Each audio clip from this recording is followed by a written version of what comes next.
How much longer am I going to be stuck in this limbo?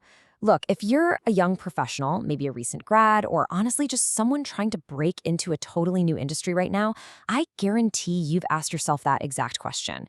You're exhausted, right? You're sending out dozens, maybe hundreds of resumes into what feels like this giant digital black hole, and you're getting absolutely nothing but silence back.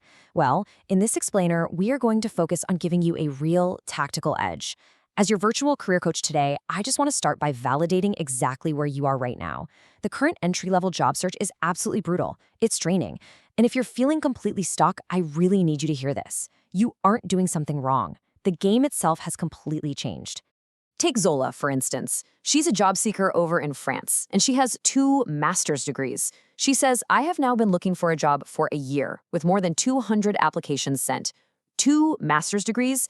And it isn't just Zola. There's Tiffany, a recent grad in New York, who literally interned at Apple, talking about waking up in the middle of the night, totally unable to sleep, just wondering how long she's going to be trapped in this agonizing limbo between school and adulthood. If that feeling hits close to home for you, I want you to know you are seen, you are heard, and you are definitely not alone in this.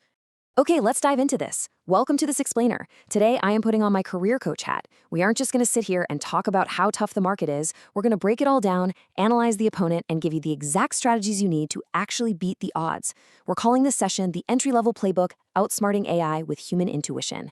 Because to win, you have to understand exactly what you're up against, and more importantly, what uniquely human assets you bring to the table that a machine simply cannot replicate.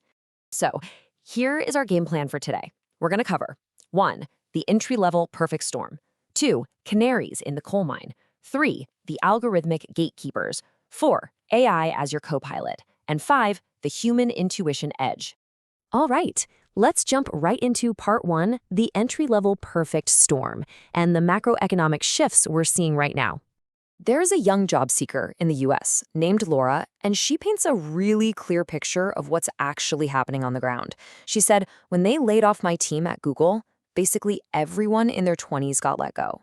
And we're seeing this everywhere. Companies across the board, the federal government, entertainment, consulting, finance, tech, they're all laying people off. And when they do, who's the first to go?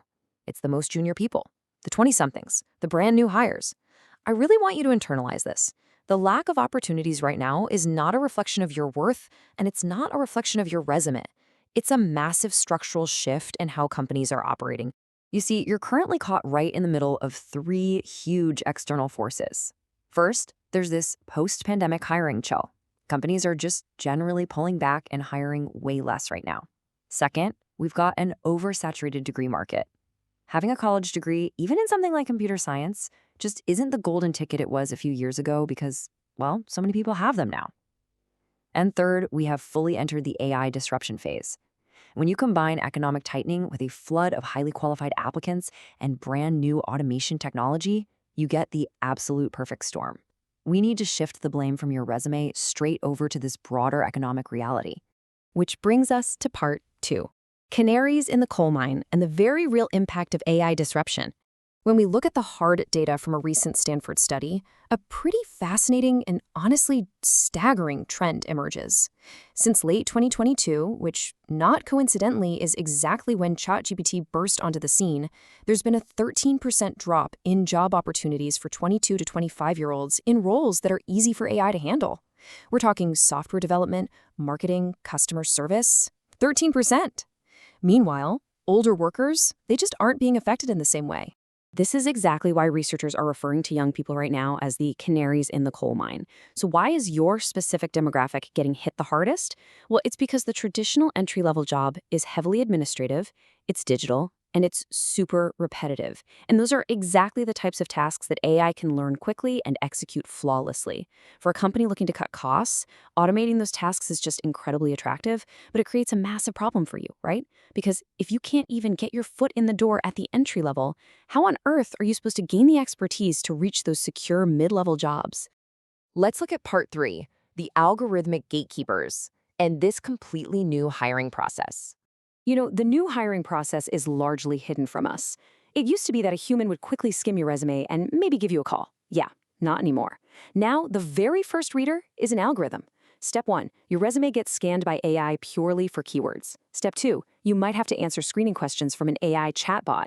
Step 3, some companies are actually using AI programs to analyze your facial expressions and tone of voice in video interviews to score your answers. It's wild.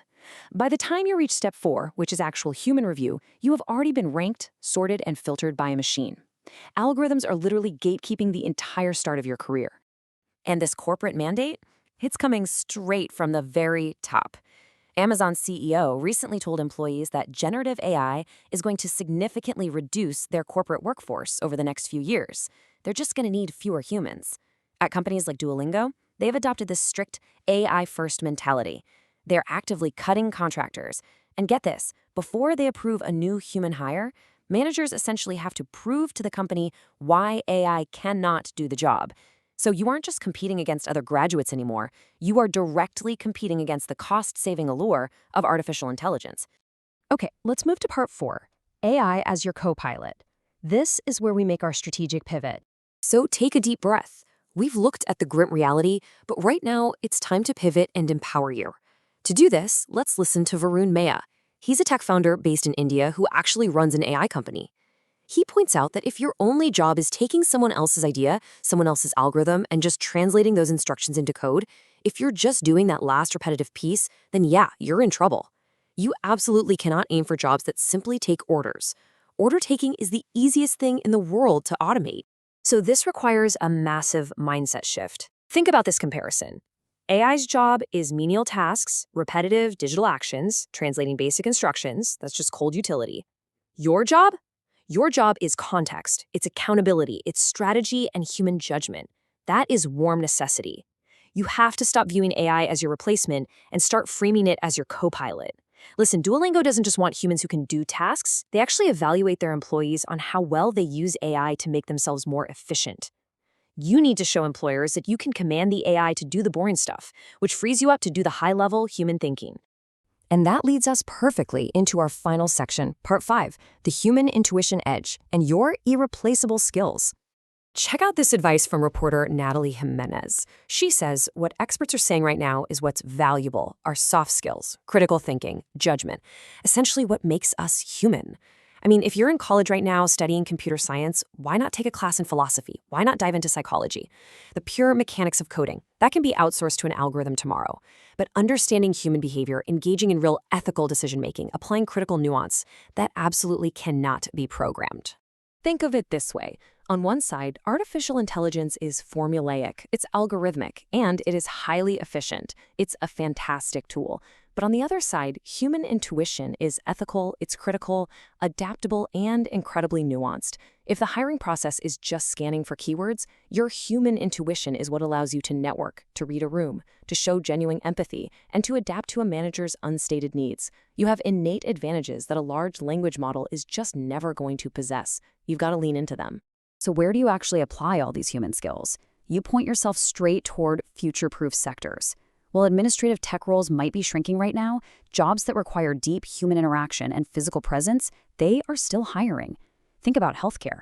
Think about green tech, like the actual physical construction and the strategy behind solar panels.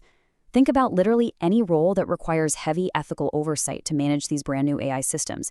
These growing industries desperately need your human empathy, your adaptability, and your connection.